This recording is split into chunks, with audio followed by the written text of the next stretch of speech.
It is, what is it?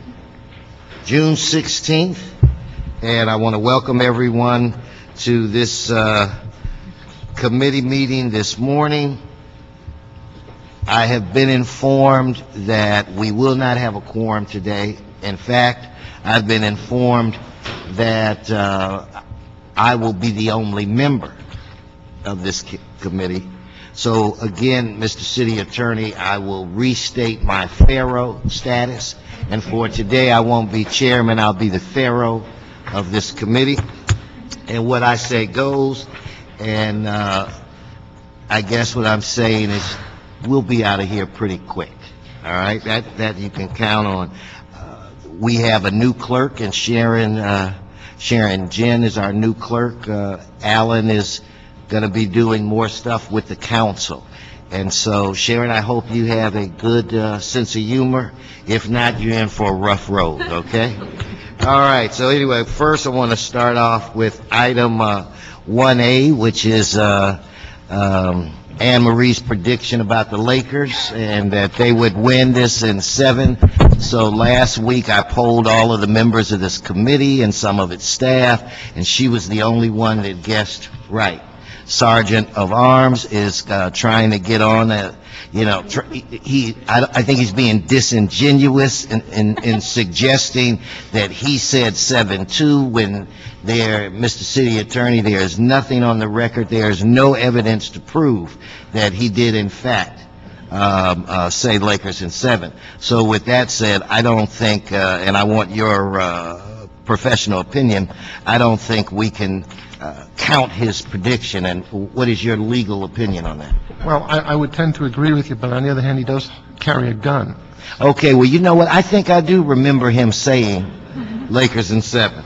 Okay, with that said, if we could start with item number 1.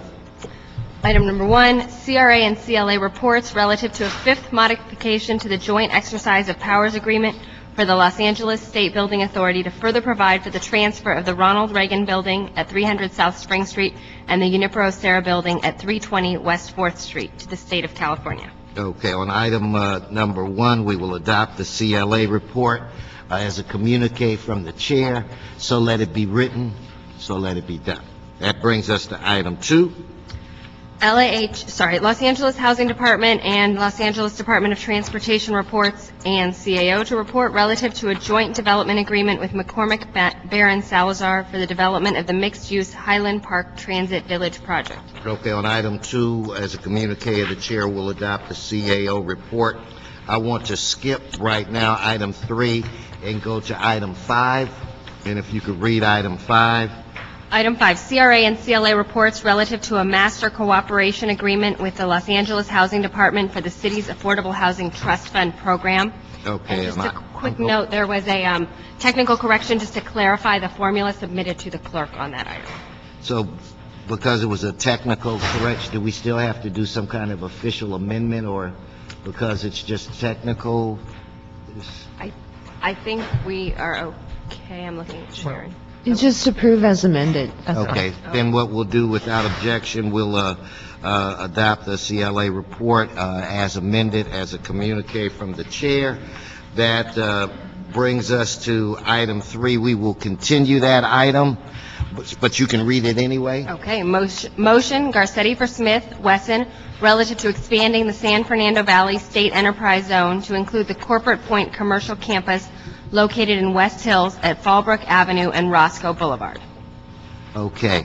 Now, we do have 2 speakers on that item, so if I could call Edgar Kaladian, and if I apologize if I butchered that, and Ken Katich, please come forward. Morning, guys. Good morning, council member. Edgar Kaladian, land use attorney with Kaladian. You did a very good job there, frankly. Okay, I'll do better the next time. Land use attorney with Paul Hastings. I also chair VICA's land use committee, and I'm here on behalf of VICA.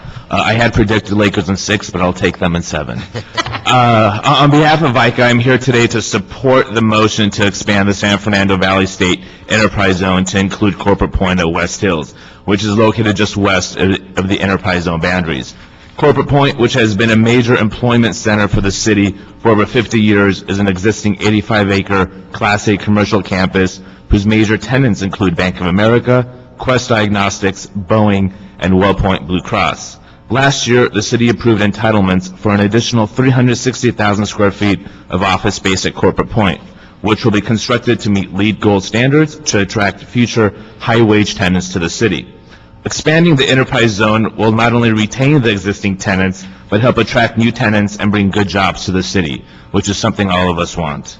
Again, on behalf of VICA, we ask that you support the motion to expand the San Fernando Valley State Enterprise Zone to include Corporate Point at West Hills. Thank you. Thank you very much. Ken? Yeah, Councilman Ken Cottage with the Trammell Crow Company. Trammell Crow Company is appreciative of the Housing, Community, and Economic Development Committee's consideration of the expansion of the San Fernando Valley Enterprise Zone to include Corporate Point at West Hills. It's a primary job center for the West San Fernando Valley, and it's been that way for over 50 years. The 1 million square foot campus is owned by the Multiple Employees Property Trust, which is a real estate equity fund on behalf of the Union Construction Trades. Last year, the city approved a 400,000 square foot expansion of the campus, and the State Enterprise Zone will allow us to attract businesses to the Los Angeles and this property, complementing the 2,500 jobs that are currently residing on the campus at this time. Mr. Trammell Crowe would like to thank you. Thank you. Thank you very much. So, item 3, we will continue at the request of the author of the motion. That brings us to item 4. Item 4, Los Angeles Housing Department and CAO reports relative to the city's neighborhood stabilization program, including additional recommendations for continued implementation of program activities and a memorandum of understanding with the Housing Authority of the City of Los Angeles and related actions. Okay. Russ, are you the man? Collectively, Mr. Swager and myself. Oh, so you've got a team. We do have a team. The little Lakers. the co-ed Lakers. I don't know if you'd like the CAO report first or the Housing Department to go first. Let's go CAO report first. Good morning. Angelica Samayoa with the CAO's office. I think I'll defer all the program details, all the exciting operational accomplishments to the department. So I'll try to just tell you what's different about the CAO report and the Housing Department report recommendations. I think overall the recommendations are in support of what the department requested. However, as we were preparing the report, some of the numbers became outdated, and so the department did ask for us to revise some of the numbers, but it was based on the department's input. So I can kind of give you some of the thumbnails.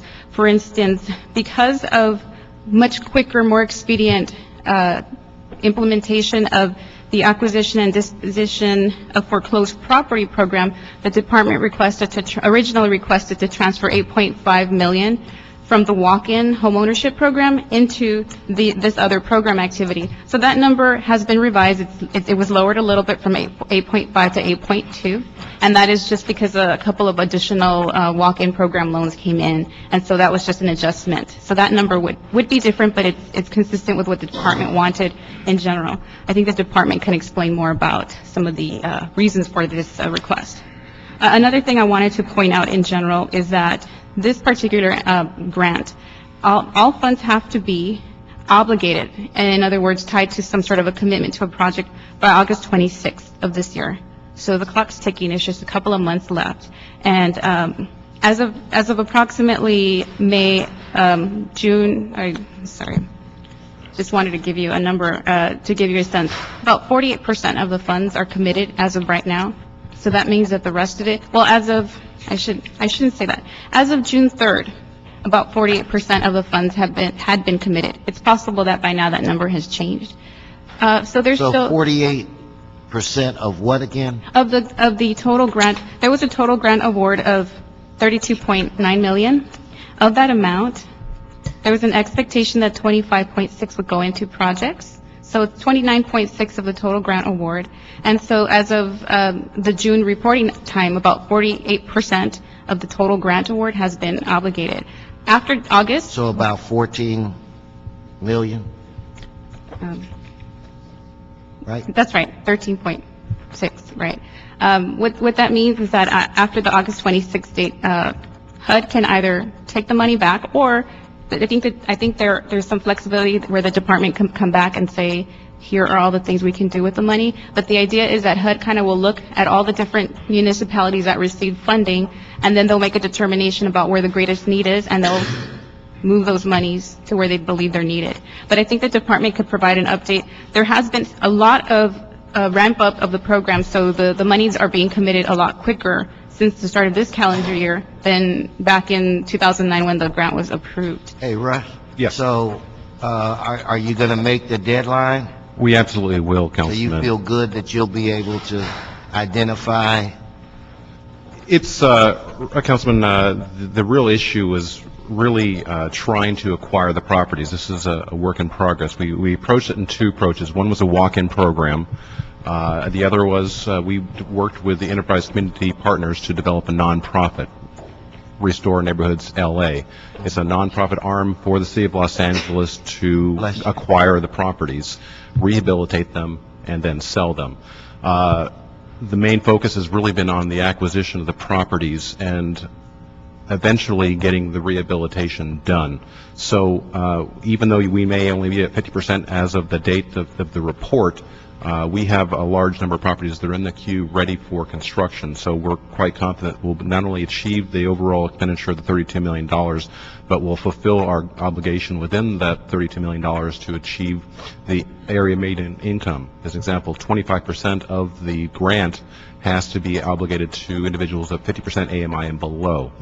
Working with the Housing Authority, which is there's an MOU in this transmittal, will allow us to be able to acquire some properties in and around the Jordan Downs area and sell them to the Housing Authority, who will in turn allocate some of those properties to individuals that or below 50% AMI. The rest of the balance of the properties will have to go to either between 50 AMI to 120% AMI. So within that range, we'll achieve those goals and spend the monies. Subsequent to this August date, this program will continue because as these properties are purchased, there will be program income. So this will perpetuate as the monies are recycled through additional properties. So we will. So what's our target date again? I can't remember to have all of this done. All of the monies have to be obligated. That means what it means obligated doesn't mean they have to be spent. Gotcha. Because we've done the properties and have contracts in place for construction by the end of August.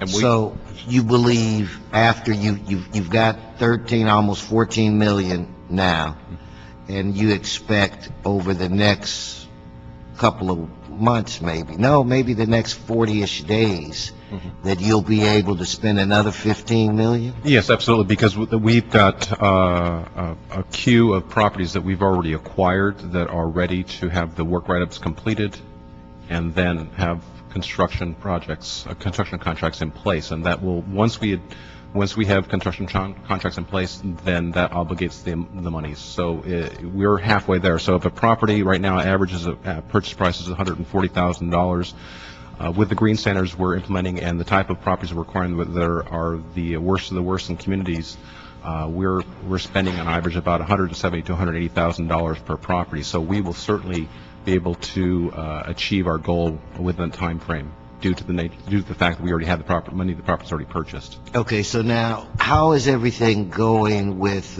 We've got some kind of an agreement with the Housing Authority, right? Correct. I mean, we're working together. I don't know if I understand what that MOU means or Essentially, how it works. well, the essential agreement is to allow the Housing Department to sell these properties acquired from through NSP dollars to the Housing Authority. They in turn will then rent these properties out to individuals that fall within the guidelines of NSP. Okay.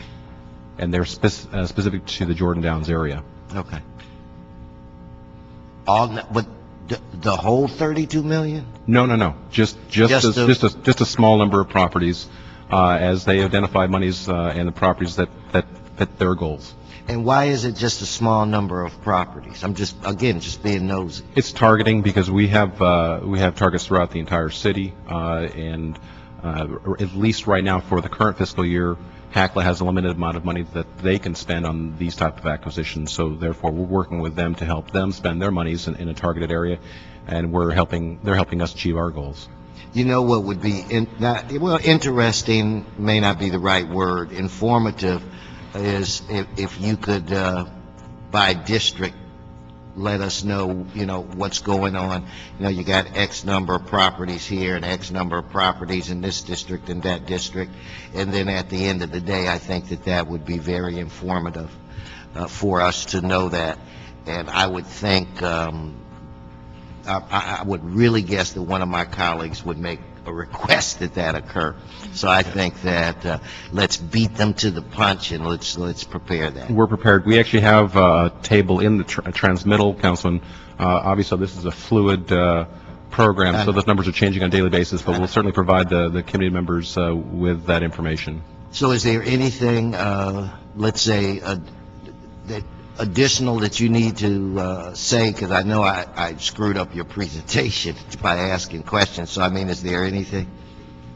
What the message we wanted to convey to the committee was that we are very pleased with the progress of the program. We've elevated the standards, as I mentioned earlier, to a green standard. So we're very satisfied with the type of work we're doing in these properties. We're taking these individual properties that the floor plan is horrible, that don't work. They are just in complete dilapidated conditions, and turning these things around with green standards that are making it state of the art. In some cases, we're redoing the floor plan completely, adding additional square footage to the property and making it a usable home. So, as an example, acquiring a 2-bedroom, 1-bath home with some illegal additions and a large garage in the back, we're converting into a 3-bedroom, 2-bath, and making it truly a livable family unit. And that's going to be the anchor for the program as we bring in additional NSP $1 through the program income, as well as NSP $2, that there is some overlap as well. That coupled with the fact that we are on target to achieve our goals. Okay. I do want to mention that it's important for the city to achieve this goal, not only for NSP 1 but NSP 2. We understand that sometime in October the federal government is going to potentially come out with the NSP 3, and this is going to be reprogramming of unspent NSP 1 dollars throughout the country, upwards of $1 billion. I'm not certain how much the city of LA is going to receive, because we received a huge chunk of monies from NSP 2, $100 million, that will actually be going to the ad hoc committee and council on Friday. So there could be some actions taken to redistribute some of that money to the East Coast. Well, apparently, quite a few of the West Coast states received a lion's share of the NSP $2. But I think if we demonstrate our success in NSP 1, that we should be well positioned for the NSP 3 allocation. Well, I would hope so, and it's my understanding, per the newspapers and Twitter, that we did a phenomenal job in showing the First Lady of this country and her mother and her children the great city of Los Angeles. So I'm certain, based on the way that we acted, she's going to whisper in the president's ear and say, take care of them, because I want to go back and have another Pink's hot dog. So. There we go. I don't know if there's anything, Doug, is there anything else you think we should add? At least, when you come, just state your name so they'll know that you did come to work today. So for the record. Doug Swager, for the record, of the Los Angeles Housing Department. And the only thing I'll add is that, we've got nearly 100 properties representing 114 units. The vast majority of those aren't yet in rehab. We expect it's like, $15-16 million in rehab. That's why we're so confident that it's going to be committed on time. It's just a matter of getting us into contract. Okay, thank you. And I see we have Eric. You're here representing the Housing Authority. You're the man, the legend, in control, large and in charge. Do you need to say anything? Do you want to come say something in the mic so that everybody will know where you were this morning at 8:57? Good morning. My name is Eric Brown, here representing the Housing Authority. And we're really here just to say we're supportive of the MOU, and we're work in progress with the LAHD. We're working closely with them to tighten it up and make it happen and make it progress. Thank you. Okay. On your first day, you have a question? You want to ask a question? No. Since we are really, since we've elevated your status because you legally carry a weapon, do you have a question, Mr. Sergeant? No, sir. Okay, well, if he doesn't have a question, and there's no further questions, then without objection, we'll adopt the CAO report, I guess, on this item. Were there, Angelica, were there any amendments or changes? There were additions that are included in my report as attachments, but they're technical in nature. And then also the revised, because there was more negotiations between Housing and HACLA, there's a revised memorandum of understanding in the CAO report that should replace the one that was in the department's transmittal. Okay, cool. Then again, without objection, and nobody's here to object, we'll adopt the CAO report as a communique from the chair. Anne Marie, is there any more business before this committee? No, sir. Then this committee is adjourned. Have a good day, everyone.